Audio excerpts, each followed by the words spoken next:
supaya mereka bisa kembali berkumpul dengan keluarga-keluarga mereka dan segera mendapatkan kenikmatan surga. وأما الكافر فلما يرى مقعده من النار ويرى ما ينتظره يوم القيامة من العذاب الأليم يقول يا رب لا تقم الساعة.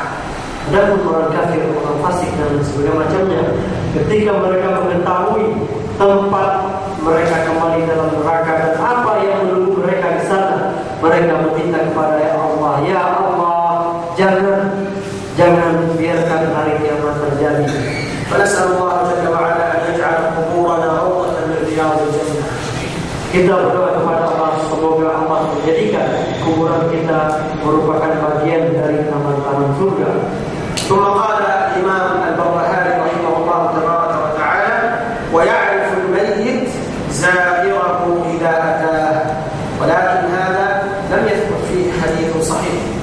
Kemudian Imam Al-Barbahari mengatakan, mayat di dalam kuburnya mengetahui, mengenal orang yang datang menziarahi kuburnya itu.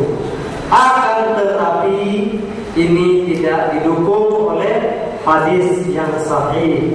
Tidak ada dalil yang sahih yang mendukung pernyataan beliau ini. ولكن زيارة المؤمنين لهم في المقابر تنفعهم وتكون رحمة لهم ونورا في قبورهم. Akan tetapi ziarah atau kunjungan orang-orang mukmin ke kuburan mereka itu memberi manfaat bagi mereka dan juga akan menerangi kuburan mereka. ولذلك النبي صلى الله عليه وسلم حثنا على زيارة القبور وقال لقد نهيتكم عن زيارة القبور ألا تزوروها. Oleh karena itu Rasulullah Sallallahu Alaihi Wasallam memotivasi kita untuk menziarahi kubur. Rasulullah bersabda, sebelum ini saya melarang kamu semua untuk berziarah kubur. Sekarang laksanakanlah, kerjakanlah, kunjungilah atau ziarahilah kuburan tersebut. ولذلك النبي صلى الله عليه وسلم كان يخرج من بيته والسيدة عائشة نائمة والرسول يقول حتى لا يوقظها ولا تنتبه ثم يخرج إلى المقابر ويدعو للمسلمين الذين في القبور بالرحمة والمغفرة. Oleh karena itu juga Rasulullah Sallallahu Alaihi Wasallam suka keluar ketika Ummul Mukminin Aisyah radhiyallahu anha sedang tidur. Beliau keluar perlahan-lahan supaya istri beliau tidak terbangun. Rasulullah menuju ke kuburan orang-orang mukmin. Rasulullah berdoa kepada Allah untuk keampunan bagi orang-orang yang berada dalam kuburan tersebut.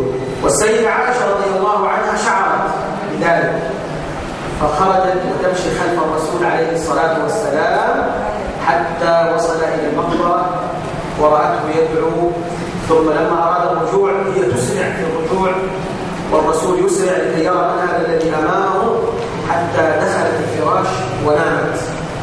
Kemudian Aisyah radhiyallahu anha ummul mukminin, beliau meskipun Rasulullah pergi perlahan-lahan ternyata tahu kalau Rasulullah pergi meninggalkan rumah. Secara diam-diam beliau putih dari belakang melihatnya. Dari kejauhan Aisyah radhiyallahu anha melihat Rasulullah mengangkat tangan mendoakan orang-orang beriman yang berada dalam kubur mereka. Setelah itu Aisyah radhiyallahu anha bergegas pulang supaya tidak ketahuan oleh Rasulullah. Begitu Rasulullah sampai ke kamarnya, beliau mendapatkan Aisyah seperti tertidur seperti semula. فلما دخل الرسول عليه الصلاة والسلام وجدها في الجهد صوت الإنسان الذي كان يجري. Kemudian ketika Rasulullah sampai, Rasulullah mendapatkan Aisyah nafasnya tersengal-sengal seperti orang yang baru saja lari atau berjalan cepat. فعلم النبي صلى الله عليه وسلم أنها خرجت وراءه لأنها غارت وظنت أنه ذهب إلى أحد نسائه. Maka Rasulullah SAW pun tahu bahwa Aisyah yang mengikuti beliau, karena beliau atau Aisyah cemburu jangan-jangan Rasulullah pergi ke rumah istri yang lain. والغيرة هي دليل على المحبة. المرأة عندما تغار على دليل على أنها تحب زوجها. Dan cemburu, ya, rasa cemburu itu adalah tanda cinta. Jadi wanita yang memiliki rasa cemburu kepada suaminya, tandanya dia cinta kepada suaminya.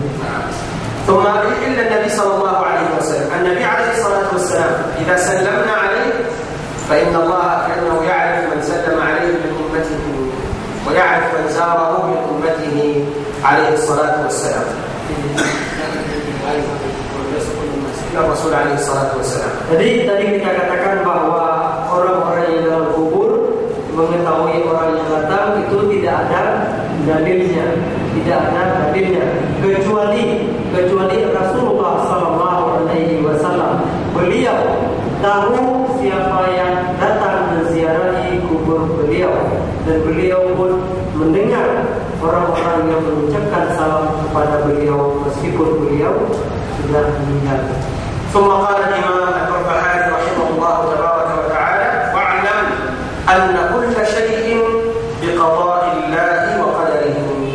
Kemudian Imam Al-Barbahari mengatakan, melanjutkan dalam kitabnya, kemudian ketahuilah bahwa segala sesuatu yang terjadi itu dengan ketentuan dan kekuasaan Allah Subhanahu wa taala. وهذه مسألة ذكرها الإمام البربهاري في درس آخر، ولكن أيضا هنا يؤكد عليها مرة أخرى. Masalah ini sebenarnya sudah disebutkan oleh Imam Al-Barbahari pada pembahasan yang lain, dan itu sudah kita bahas juga minggu lalu pada pertemuan sebelum ini atau dua pertemuan sebelum ini. Namun kembali diulang oleh Imam Al-Barbahari, beliau hendak menegaskan masalah ini. يقول المؤمن عنده يقين أن كل شيء بقضاء وقدر، الأعمار والآجال والذوات والأشخاص والصفات والحركة كلها بتقدير الله تبارك وتعالى وقضائه. Seorang mukmin atau setiap mukmin harus meyakini bahwa segala sesuatu itu dengan ketentuan dan kekuasaan Allah Subhanahu wa taala, ditetapkan oleh Allah, baik zat, kemudian sifat, karakter, kemudian gerakan dan amal, dan semua ditentukan oleh Allah Subhanahu wa taala. ولذلك المؤمن دائما يقول قدر الله وما شاء فعل، لا يقول لو ويا ليتني، كل هذا منهي عنه، إنما تقول قدر الله وما شاء فعل. Oleh karena itu orang beriman ketika mengalami hal-hal yang tidak disukainya, tidak sesuai dengan rencananya, mereka tidak mengatakan coba kalau begini dulu ya, coba kalau begini, tidak seperti itu, tapi mengatakan qadarullah wa ma syaa fa'al. Ini sudah ketentuan dari Allah dan Allah berbuat sekehendaknya. وأيضا إذا خرج الإنسان إلى عمل أو ذهب إلى مكان بعيد ثم حدث له أمر ومكروه أو مات، لا نقول لو كان معنا لما حدث له ذلك، لو أنه لم يخرج لما حدث له ذلك. لا، كل شيء بقضاء وقدر. Misalnya jika ada di antara kita, saudara-saudara kita atau kawan-kawan kita melakukan perjalanan jauh, kemudian dalam perjalanan itu terjadi sesuatu kecelakaan, mungkin berakibat dia meninggal dunia, jangan sampai kita mengungkapkan kata-kata coba kalau dia tidak jadi pergi. Seandainya dia tetap di sini, seandainya dia tidak memutuskan untuk berangkat, tentu tidak akan begini nasibnya. Tidak boleh kita katakan. ولذلك الكفار الله عز وجل ذكر أنهم قالوا لما خرج الناس للجهاد المجاهدين، قالوا هؤلاء إخواننا لو كانوا معنا لما ماتوا وما قتلوا، لو كانوا في المدينة ولم يخرجوا للجهاد لما ماتوا ولما قتلوا. فبين الله عز وجل أن هذا الأمر غير صحيح، وأن كل شيء بقضاء وقدر. Dalam sejarah Rasulullah juga seperti itu. Ketika orang-orang kafir dan orang-orang munafik di Madinah menyikapi peristiwa perang Uhud, mereka mengatakan coba seandainya mereka yang berangkat itu, yang pergi bersama Muhammad SAW, tinggal bersama kita di Madinah, tidak ikut berperang, begitu nasibnya. Ini dibantah oleh Allah Subhanahu wa taala bahwa apapun yang terjadi tidak lepas dari ketentuan dan takdir Allah Subhanahu wa taala. ثم قال الإمام البربهاري رحمه الله تبارك وتعالى: والإيمان بأن الله تبارك وتعالى هو الذي كلم موسى ابن عمران يوم الطور. Kemudian termasuk dari hal-hal yang diimani oleh orang yang beriman adalah kita beriman bahwa Allah Subhanahu wa taala berbicara langsung kepada Musa bin Imran, salah seorang Rasulullah sallallahu alaihi wasallam di gunung atau di Bukit Tur. Allah langsung berbicara kepada beliau. Wa Musa yasma'u kalam Allah tabaraka wa ta'ala bi sautin waqa'a fi masami'ihi minhu la budda min ghayri. يعني موسى عليه السلام سمع كلام الله عز وجل بأذنه، وهذا الكلام هو كلام الله ليس كلام أحد غير الله تبارك وتعالى. Kemudian Nabi Musa alaihissalam mendengarkan firman Allah langsung. Suara Allah yang didengar oleh Musa bukan suara yang lain, bukan suara penjelmaan, tetapi langsung Musa berbicara, bercakap-cakap dengan Allah. Nabi Musa mendengar suara Allah Subhanahu wa taala dan memahaminya. Amma idza qala an hadha al-kalam lam yakun min Allah tabaraka wa ta'ala, hada yakun mukadziban bil Quran al-Karim. Jika ada anggapan atau pemikiran bahwa suara yang didengar oleh Nabi Musa ini bukan suara Allah, berarti telah menolak keterangan yang disebutkan oleh Al-Quran Al-Karim. Dan Allah Tabaraka wa Ta'ala yaqul: "Wa kallama Allahu Musa taklima." Karena Allah telah mengatakan dalam Al-Quran, dan Allah sungguh-sungguh telah berbicara kepada Musa. Ada takkid di situ, taklima, artinya betul-betul berbicara, betul-betul Allah yang berbicara kepada Nabi Musa alaihi salam. Wa yaqul Rabbuna jalla wa ala aydan fi surati Al-A'raf: "Wa kallamahu rabbuhu wa lamma jaa'a Musa limiqatina wa kallamahu rabbuhu." Kemudian dalam surah Al-A'raf juga disebutkan ketika Musa datang ke tempat yang telah kita tentukan, maka kallamahu rabbuhu, Tuhan yang berbicara kepadanya. إذن الله عز وجل وصف نفسه أنه كلم موسى تكليما، وكما قال أبو الإدراك تكليما هذا المصدر تأكيد لأن هذا الكلام من الله تبارك وتعالى. Jadi Allah betul-betul berbicara kepada Nabi Musa karena ada kata-kata takkid, taklim. Di situ ada masdar yang fungsinya untuk mentakkidkan, meyakinkan bahwa percakapan itu betul-betul terjadi. Jadi bukan hanya qala, kalau qala itu berkata, mungkin tidak didengarkan, tapi ini kalama, terjadi dialog antara Allah dengan Nabi Musa.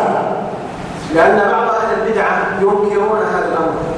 Karena ada sebagian ahli bid'ah dalam masalah tauhid, dalam masalah keimanan ini yang mengingkari masalah ini. Mereka tidak percaya Nabi Musa berbicara langsung dengan Allah Subhanahu wa taala. فالمعتزلة يقولون الله عز وجل خلق الكلام في الشجرة، فالشجرة هي التي كانت تكلم موسى عليه الصلاة والسلام.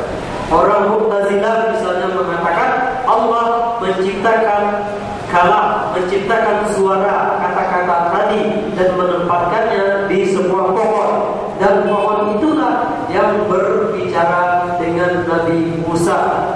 إذن الشجرة هي التي قالت يا موسى إني أنا الله لا إله إلا أنا فاعبدني. هذا الكلام سيكون من كلام الشجرة، هي التي قالت هذا الكلام على قول المعتزلة. Jadi kalau kita benarkan pemahaman Mu'tazilah tadi, artinya yang berkata-kata tadi, wahai Musa, akulah Allah, akulah Tuhan, maka beribadahlah sebab aku. Yang berkata itu siapa? Allah. Begitu akibat pemahaman dari Mu'tazilah tadi. يعني هؤلاء وبدلوا وغيروا تأتي نتيجة أعظم مما كانوا يظنون. وهذا شرك، أن الشجرة تقول إني أنا الله لا إله إلا أنا فاعبدني، فوقعوا في الكفر بهذه الطريقة. Jadi ini dia tindakan semena-mena terhadap Al-Quran, melakukan takwil, merubah maknanya, menambah-nambah dan memelesetkan makna ayat itu. Ternyata mereka sangkaan mereka supaya kita bisa mensucikan Allah. Ternyata mereka lebih parah dari yang mereka duga sebelumnya. Mereka telah mensekutukan Allah, karena berarti pohon itulah yang berbicara, sayalah Allah, tidak ada Tuhan selain saya, sembahlah saya ya Musa. Ini adalah syirik. ولذلك حرفوا الآية. المعتزلة والجهمية جاءوا عند الآية التي تقول وكلم الله موسى تكليما، قالوا وكلم الله موسى، إذا موسى الفاعل. غيروا في تشكيل الآية، بدلا من أن قال الله عز وجل وكلم الله موسى تكليما، الله الفاعل، هم قالوا وكلم الله موسى تكليما. Oleh karena itu di antara yang mereka lakukan juga merubah-rubah bunyi ayat. Tadi dibacakan wa kallamallahu Musa taklima. Oleh orang-orang Mu'tazilah dan Jahmiyah tadi mereka rubah barisnya menjadi wa kallamallaha Musa taklima. Kalau ayat bacaan yang sahih tadi, Allah sebagai fa'il, sebagai subjek, Allah lah yang berbicara kepada Musa. Kemudian mereka merubahnya, membalikkannya, Nabi Musa yang berbicara kepada Allah. وهم يريدون أن يقولوا موسى يقدر على الكلام والله لا يقدر على الكلام والعياذ بالله. Artinya bagaimana kalau kita turunkan perkataan mereka itu, artinya Nabi Musa bisa sanggup memiliki kemampuan untuk berbicara kepada Allah, dan sebaliknya Allah tidak bisa, tidak mampu berbicara kepada Nabi Musa. ولكن الله جل وعلا أيضا إذا هم استطاعوا أن يحرفوا هذه الآية الأولى وكلم الله موسى تكليما، ماذا سيفعلون في قول الله تبارك وتعالى وكلمه ربه؟ هذه الآية لا يمكن أن يبدلوا فيها ويغيروا فيها. Taruhlah misalnya mereka mengatakan ayat yang mereka baca itu betullah adanya, tetapi bagaimana dengan ayat yang lain? Wa kallamahu rabbuh, wa kallamahu. Di sini Nabi Musa tidak mungkin dijadikan sebagai pelaku, sudah dikunci mati. Jadi begini seharusnya Ahlus Sunnah wal Jamaah, kita tidak hanya mengambil satu dari tadi, semuanya kita pakai, dikumpulkan semua dari dulu baru dianalisa. وهؤلاء انظروا الآن، ركزوا على هذا الكلام جيدا. هؤلاء المعتزلة والجهمية يظنون إذا نفوا صفة الكلام عن الله عز وجل أنهم ينزهونه عن خلقه. يقولون إذا قلنا الله يتكلم المخلوق يتكلم، فنحن نريد أن ننزه الله ونقول الله لا يتكلم. Jadi orang-orang Mu'tazilah dan Jahmiyah tadi mereka menafikan, menganggap Allah itu tidak berbicara, tidak bisa tidak berbicara. Mengapa? Karena menurut mereka itu dalam rangka mensucikan, mengkuduskan Allah. Kalaulah Allah berbicara juga, berarti Allah sama dengan makhluk. وهم بهذه الطريقة يريدون أن يهربوا من التشبيه، وقعوا في تشبيه آخر. Mereka dengan cara pandang atau cara berpikir seperti tadi logika yang mereka pakai, mereka hendak mensucikan Allah dari tasbih, menyerupai dengan makhluk, tetapi mereka justru terjatuh atau terjerembab ke lembah yang lebih dalam. ما هو هذا التشبيه الذي وقعوا فيه؟ Coba apa ini lembah yang lebih dalam tadi apa? Syubhat yang lebih parah yang ternyata terjadi. Apa yang terjadi? من يذكر لنا؟ kesyirikan. Kasyir. لا نريد الآن، هم يقولون الله لا يتكلم لكي لا نشبهه بالمخلوق، ولكنهم أيضا بهذا الكلام وقعوا في تشبيه. هم هربوا من التشبيه ووقعوا في تشبيه. Jadi orang Mu'tazilah dan Jahmiyah, mereka mengatakan Allah itu tidak bisa berbicara. Mengapa? Karena mereka tidak menafikan Allah itu menyerupai makhluk. Allah berbicara berarti Allah menyerupai makhluk. Tapi sesungguhnya mereka tidak juga melakukan tasbih yang lain. Sebenarnya juga menyerupakan Allah dengan makhluk. Nah, apa itu? Bagaimana? Mereka katanya supaya kita tidak menyerupakan Allah dengan makhluk, tetapi yang mereka lakukan sebenarnya juga menyerupakan Allah dengan makhluk. Maksud Allah ada juga yang bisa. Kalau kita mau menyamakan Allah bisa. Kalau kita menentukan manusia نعم فتح الله عليك ما شاء الله تبارك الله. لأن مخلوقات الله عز وجل منها الذي لا يتكلم مثل الجبل والحجر والشجر.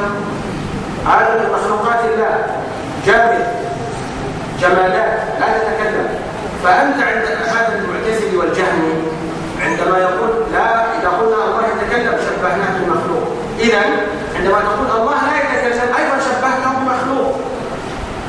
Jadi seperti itu orang-orang Mu'tazilah dan Jahmiyah tadi, mereka mengatakan tidak mengakui Allah berkata-kata. Mengapa? Kalau kita katakan Allah berbicara berkata-kata, berarti kita menyamakan Allah dengan makhluk. Jadi Allah tak berkata-kata. Ini pun sesungguhnya juga menyerupakan Allah dengan makhluk, karena tidak semua makhluk itu yang bisa bicara. ونحن نقول في اللغة العربية فر من الموت وفي الموت وقع.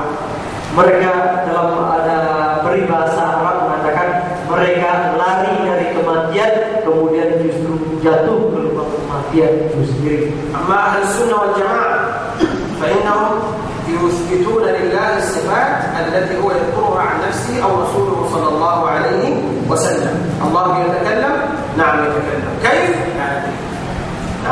Dan kita Ahlussunnah wal Jamaah, kita mengimani sifat-sifat Allah sebagaimana yang diterangkan oleh Allah dan Rasulnya, yang disebutkan oleh Allah dan Rasulnya.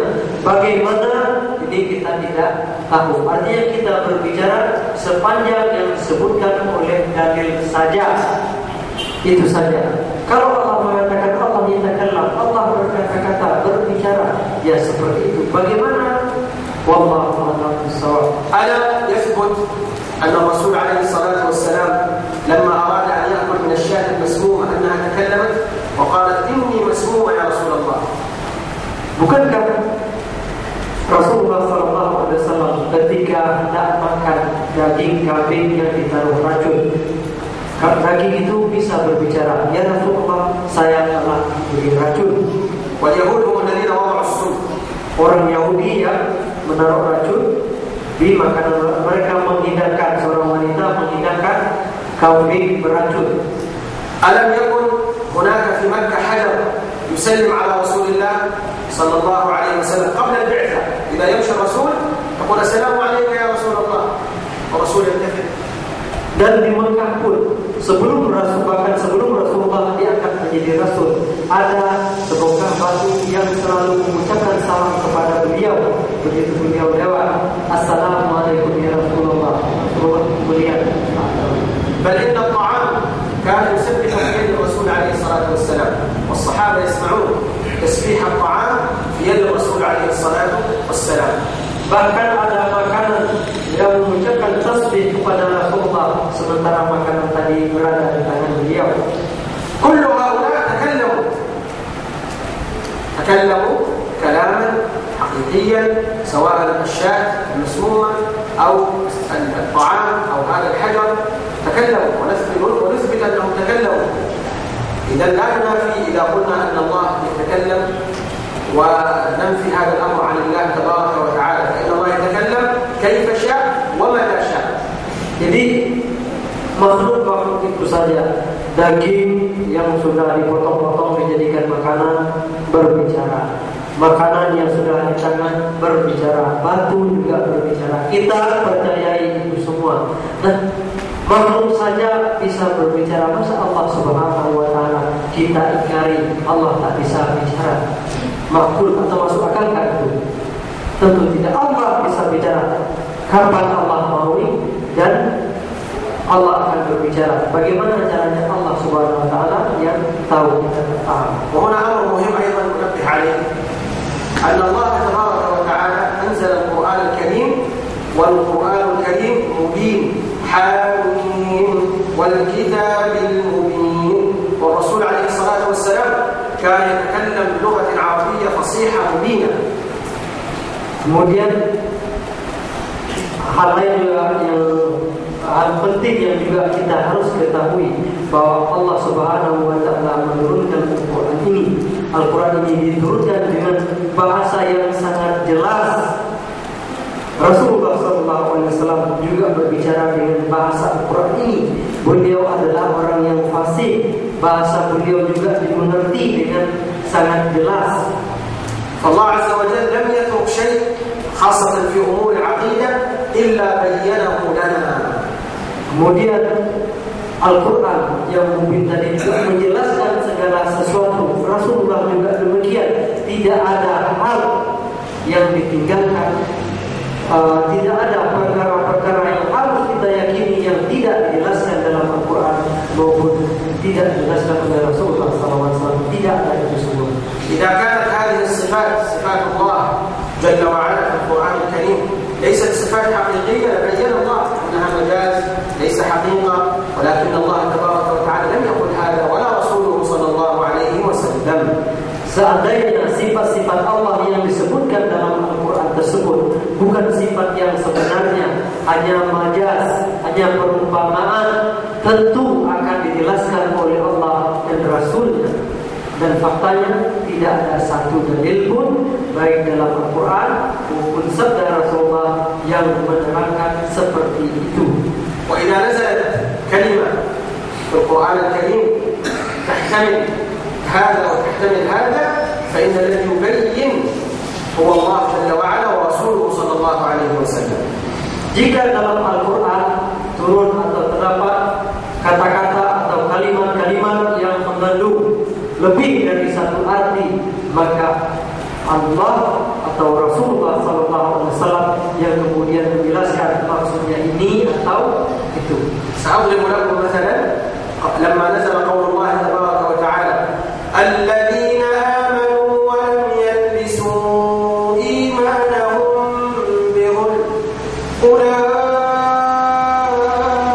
لهم الأمن وهم مهتدون. الصحابة لما نزلت هذه الآية قالوا أينا لم يظلم نفسه. هنا الله يقول الذين آمنوا ولم يلبسوا إيمانهم بظلم أولئك لهم الأمن. وكانوا يظنون أن كلمة بظلم هي المعاصي والذنوب وكل إنسان عنده معاصي والذنوب. إذا يوم القيامة لن يكون عندنا أمن ولا نجاة. Misalnya dalam ayat tadi dijelaskan Allah mengatakan bahwa orang-orang yang beriman dan keimanannya itu tidak ternodai oleh kezaliman sedikit pun, maka merekalah yang akan mendapatkan rasa aman nanti di akhirat dan merekalah yang akan mendapat petunjuk. Maka para sahabat pun menjadi gelisah, siapakah di antara kita yang tidak pernah berbuat zalim? Semua kita pasti berbuat zalim, melakukan kesalahan, melakukan dosa yang menodai keimanan kita. Berarti tak satu pun di antara kita yang akan mendapatkan jaminan keamanan di akhirat nanti. Mereka bisa. Allah Azza wa Jalla bayyana lahum mal maqsud bil dhulm. Inna asy-syirka la dhulmun 'azim. Idza al-dhulm huna al-maqsud bihi asy-syirk, laysa al-dhunub wal ma'asi. Kemudian Allah yang menjelaskan bahwa zulm berzalim. إذا الله عز وجل وصف نفسه بوصف لا يأتي المعتزلة والجهمية بعد ذلك يبينون لنا المقصود. لا، الله عز وجل ورسوله بينوا وفصلوا وذكروا الحق. قل أأنتم أعلم أم الله. الله عز وجل أعلم ورسوله أعلم عليه الصلاة والسلام. Jadi Allah Subhanahu wa taala telah menjelaskan, menerangkan tentang sifat-sifatnya dalam Al-Quran. Kemudian juga Allah sampaikan kepada Rasulullah. Rasulullah menjelaskan pula kepada kita. Lalu tiba-tiba datang sekelompok orang menerangkan begini